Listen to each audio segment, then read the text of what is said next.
Hello, hello, here we go, it's the Kopite podcast.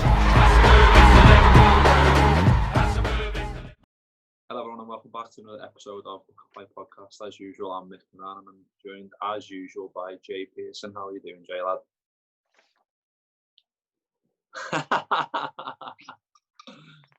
Of course, the breaking news we've just seen. Yeah, also that as well. City. Fucking hell, lad, how many of you wrote? What's the point? Yeah, true. You can tell I'm reacting to these in real time because I'm interested to see what's coming next. Is there like a diagram or anything like Pep said or something? Oh yeah, and one more. Yeah, what is it?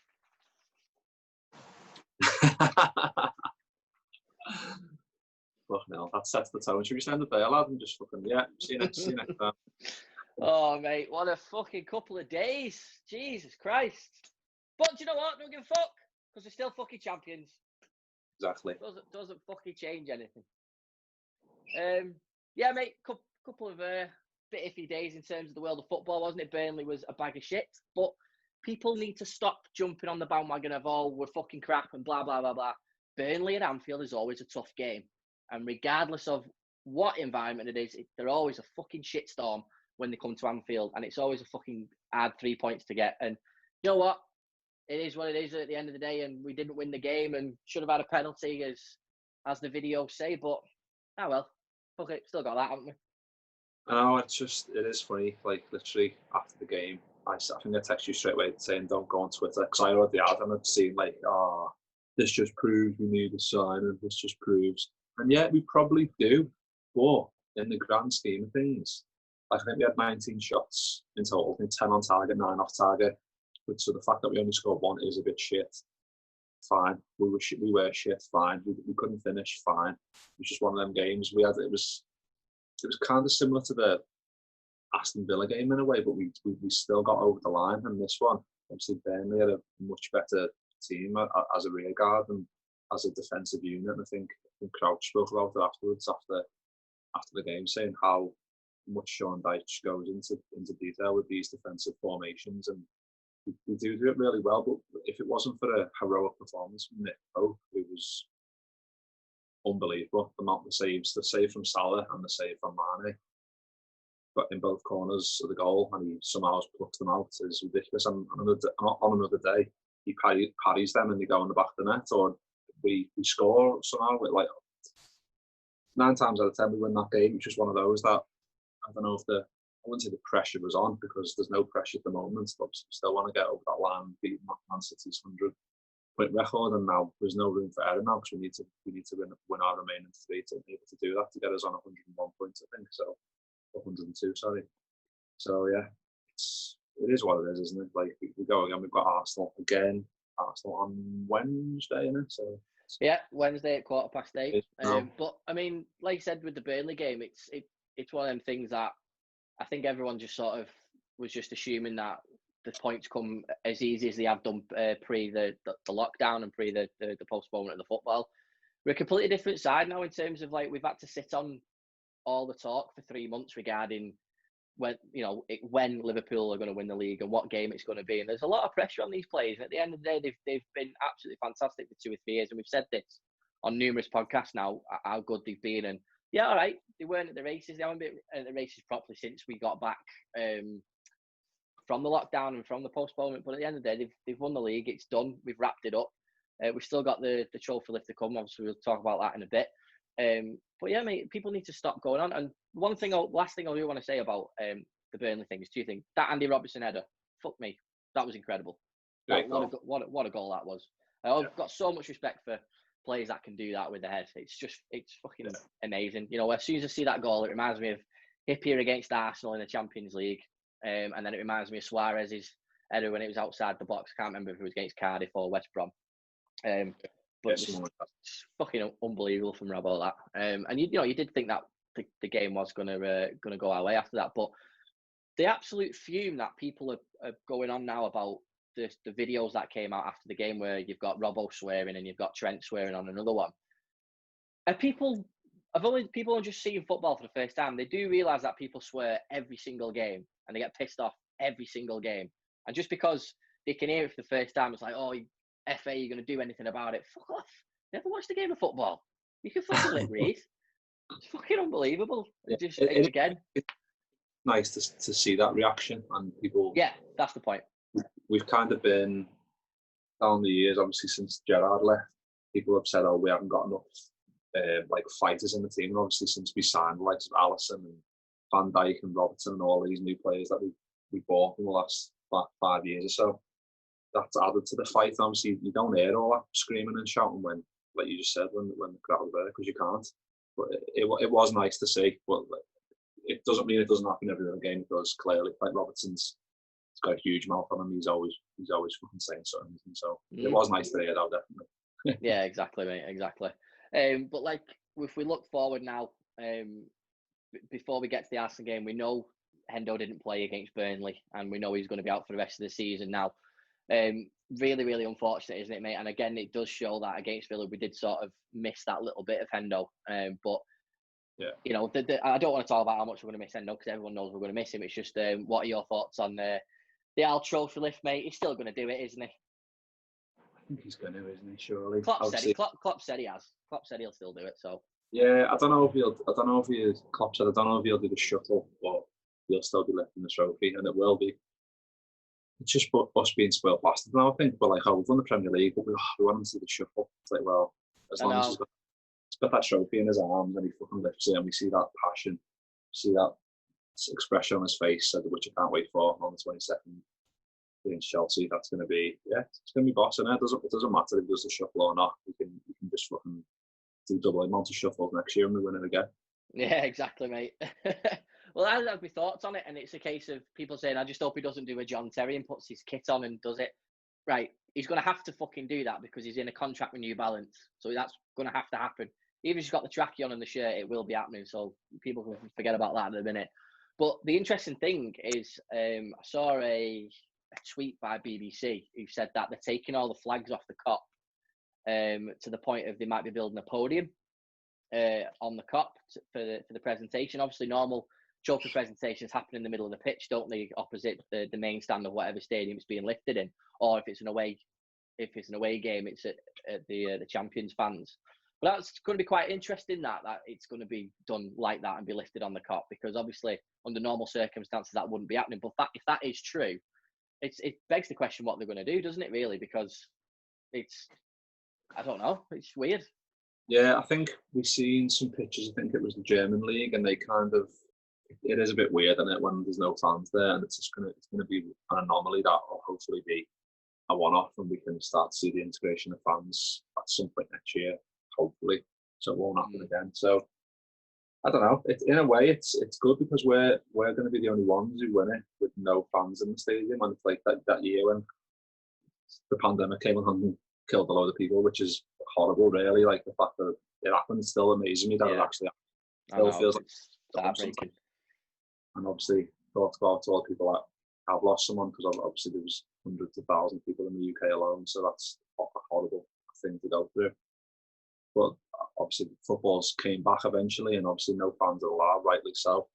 So I don't know what they're going to do in terms of lifting it. But that idea you just said sounds pretty good, to be honest. Obviously, it's going to be on TV. Obviously, fans are going to be watching at home, so it's either way. It doesn't really matter what they do in terms of what point in the stadium. It's like the cameras are going to be on either way, aren't they? So yeah, as long exactly. as we know with that fucking beautiful bastard trophy behind you, that's all I care about, lad.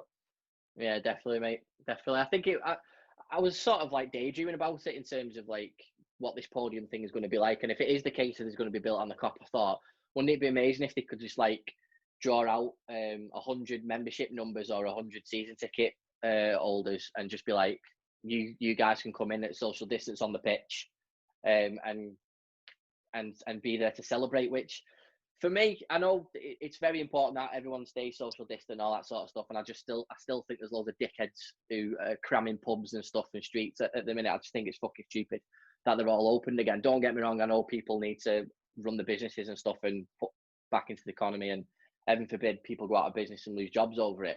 But if that's allowed, then surely in a very controlled environment with a lot of screening, they could have done that. It's just an idea. I mean, there's no way they'll get that done in time now, but I just thought that might be quite cool of randomly drawing out 50 to 100 fans and sticking them on the pitch. But it's not going to happen.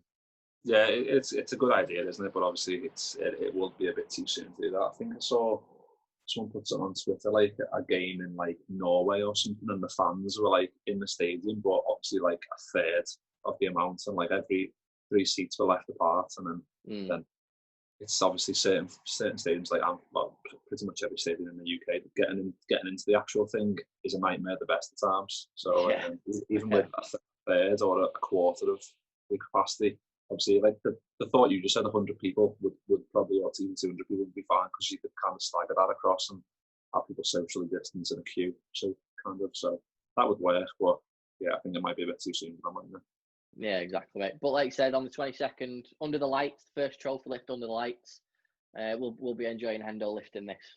Absolutely. With all red ribbons, by the way. Might have been abuse I got for not putting white ribbons on that. Well, you can fuck off, because they're all red, aren't they?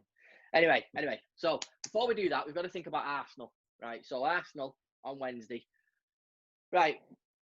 We don't really do quite well at the Emirates, do we? It's very rare that we win there. We've come out with a few draws over the past couple of years and stuff like that. Thoughts going into the game based on what you saw of Arsenal yesterday? Well, yeah, they are a good team, but it's kind of top heavy. Obviously, the strikers are really good, and they've got some good young players like Saka and stuff like that who just signed a new contract to them, which I was quite surprised by, to be honest, because the way they're going, they're on a downward spiral for me. It's going to be a matter of time for obviously the likes of Lacazette and that leave if we keep going the way they are. Obviously, a bad result yesterday against Spurs, obviously 2-1. I think they scored late on, wasn't it? Alderweireld scored pretty much towards the end. But no, we said in the last one that we both said 3-0 against Burnley, but you can't.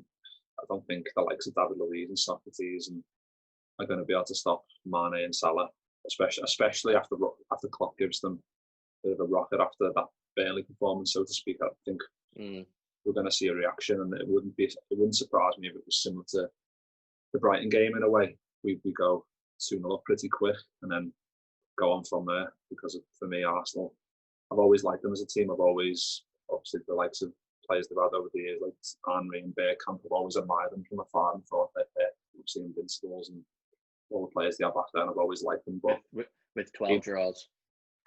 With 12 draws, yeah. But yeah, the teams they've had over the years, I've always thought, yeah, they're quality. But now, it's like chalk and cheese. Obviously, they've got a decent manager in Arteta, but if Man United are on a slow build-up scheme, they're on it even. I don't even know what theirs is.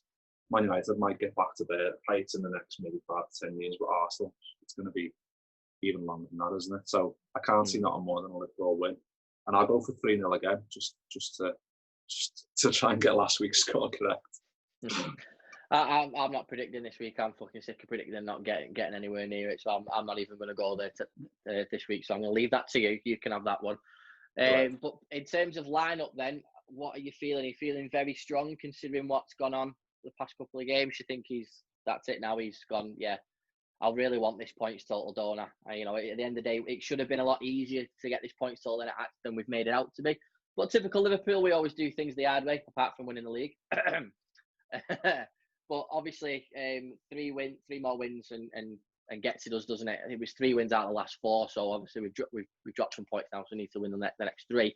He's going to go strong, isn't he? Yeah, I think he's obviously the last game he's tried to blood a few in. Obviously, Nicola Williams started 2 in a row.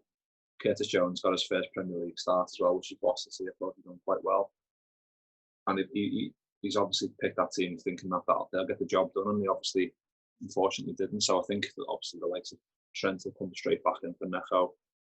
Keita will come straight back in. It is a shame, but we're missing Hendo, and when he isn't there, you can tell. Even the game against Villa, we didn't score. Hendo comes on, and the cavalry come on. We score some goals, and then in the last game he was influential. When he's not there, you miss him big time. Even you go back to the 13-14 season when he got sent off in that end of the running, and we missed him. And even his influence wasn't as big then, but now it's like we're not the same team when he's not there. So it will be difficult to win these last 2 games without him, I think. more difficult. I think we still might do it. Obviously, Arsenal and then Chelsea, 2 tricky games, but yeah, full squad, full strength squad. I think. What about you? Yeah, I agree, mate. I'm just struggling on what the midfield would be. I think you're going to go with Fabinho, Wijnaldum, and probably Milner for me. I think that's probably what will happen. Keita again had flashes at the weekend of why he's such a good player. I just think probably playing away at the Emirates, it might be a Milner, Fab, and Gini midfield. But what are you thinking? I think it's in the last one, Milner. Yeah, I think he needs a bit more of that energy in it. I don't know. Wijnaldum might need a rest. I think. Yeah, I'd like to see Milner in there. Obviously, Fabinho, thought he was good last game as well. Obviously, the great assist for Robertson reminds me of that one for Mane against Man United. Obviously, he's got that on his locker. So Milner, Fab, and Keita would be great. I think a bit of fresh energy in there. And I think the rest pretty much picks itself, doesn't it? Of course, it does, mate. Yeah, absolutely. I think the back five will pick itself. Front three pick itself. Just that midfield question mark. But again, we're spoilt for choice at the minute, aren't we? So. It's good. So yeah, fingers crossed the lads can get a win there. One last thing before we go, mate. Obviously, at the beginning of the podcast, I was throwing some shitty pieces of paper on that decision that has happened this morning. Timestamp the podcast. There we go. So just want to get your quick reaction on it, mate, before we finish. What are your thoughts? Are you shocked? Are you surprised? Are you pissed off? Or you don't give a fuck? A bit of everything, really. I don't know. I try not to get too involved in other teams, but obviously they are now our direct rivals for the Premier League, and there's pros and cons really. FFP, if they've given impending 2-year ban, how can you then go back on that? I think when we touched on it with Sam, I thought you might reduce it 1 year, and then say, right, yeah, we'll give you, because of the overestimation, we'll give you 1 year, and you're back again. And to get rid of it completely and just give them a fine when one of the richest clubs in the world is just, it's back pocket change for them, isn't it? It doesn't really equate to what the wrongdoing, which is a shame, really.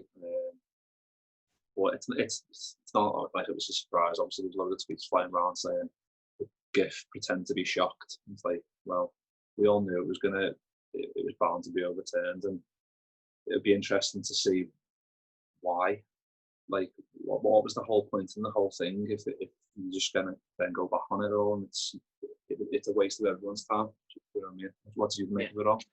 Yeah, pretty much the same, mate. I wasn't shocked. I think everyone sort of knew a few days ago, didn't they, when the sort of unofficial news broke that's the way it was going to be. And mate, I did think in my heart of hearts it would have got reduced to a year. I thought they'd be like, right, well, it's fucking shit what you've done. We're not going to impose that. We'll reduce it, type thing. And I didn't think that it'd completely get wiped out. But the closer it got to the day of deciding, the more I thought, yeah, do you know what? Money talks, money makes the world go around now, and that's it. But it does, like you said, it makes a mockery of FFP. It's sort of throwing everything out the window in terms of football. And I said to you last night, didn't I? I'm getting really pissed off with football at the minute in terms of this fucking bullshit and VAR and all the changes that are happening in the game at the minute. It makes it hard to enjoy certain things. You know, I'm just glad that we finally won this, because there might come to a point that financially we get stopped from being able to win these types of prizes. And there's talk of the European Super League being brought back up in conversation again, which I fucking can't stand. It. There's already that Super League's called the Champions League. Leave it at that. You know, it's stupid for the game to go that way. This is the bread and butter. You stick to your own country type thing, but that's another fucking conversation I don't even want to have anyway. But mate, at the end of the day, we're not shocked by it. Like you said, there's pros and cons. That means City is still playing in Europe. It still gives them another game in midweek next season, just like it will do for us in terms of like trying to defend this bad boy. And you know what, mate? It's a massive compliment to our football club, the fact that we've managed to do the things we've done over the past 10 years and doing it the right fucking way without spending, you know, people can go on and all, Liverpool spent this much. Yeah, we have spent this much, but we've also brought in this much as well. And there's a balance to that. And people can call us net spend FC all they fucking want. But at the end of the day, you spend money to make money. You've got to accumulate. You've got to be in the fucking green all the time. You can't be in the red. And City will never be in the red because they've got unlimited money. But we've done it the right way, and we've done it this way. And we've got to be proud of our football club for that. We really have. Definitely. And like you just touched on the nail on the head, lads. We're 21 points clear. And we've done it the right way. Obviously, if we were in Man City's financial position, we would have probably signed Timo Werner. He'd be done and dusted by now. We would have probably signed a couple more as well. Like over the years when they've won a title and they go out and spend 70 million on a fullback, and you're like, fucking hell. And it happens. It happened like 3 or 4 times. Obviously, Cancelo and Walker and Mendy and all kinds of like, fucking hell, where's this money coming from? Surely this is like, where's it equaling out? Like, obviously they're winning Premier Leagues, but they're not winning any Champions Leagues. So where's that money coming from? And obviously he's touched on there the whole net spend thing, and we're a business at the end of the day, and obviously we can't be fucking drowning in bad sales and not having enough money and stuff like that. Obviously that's not how it works. But yeah, I'm glad we've done it the right way. I'm glad that this Premier League is over the line before this news came out, which I think why they might have delayed it, just to do it after we'd been confirmed, because I think it would have been a bit of a bitter pill to swallow if it happened before, because obviously we would have been all pissed off why are they seemingly above the law. And yeah, it's going to be interesting. Obviously, it only came out recently, so the fallout from that will obviously the next couple of weeks we'll see hopefully a bit more detail on that, and we can get a bit more of a wider grasp on why it's been overturned. Yeah, and maybe for that, which will be interesting. Yeah, exactly, mate. But in the meantime, like we said, we've got Arsenal coming up on Wednesday, mate. So let's keep our fingers crossed for 3 points for the Reds. And yeah, we'll give us a like. Let us know what you think in the comments below. Check out, obviously, all the other videos that we've been doing in lockdown. Some great interviews on there as well. We're going to be doing another episode of the Squad Number Show very, very soon. And yeah, and we will see you after the Arsenal game. See you next time.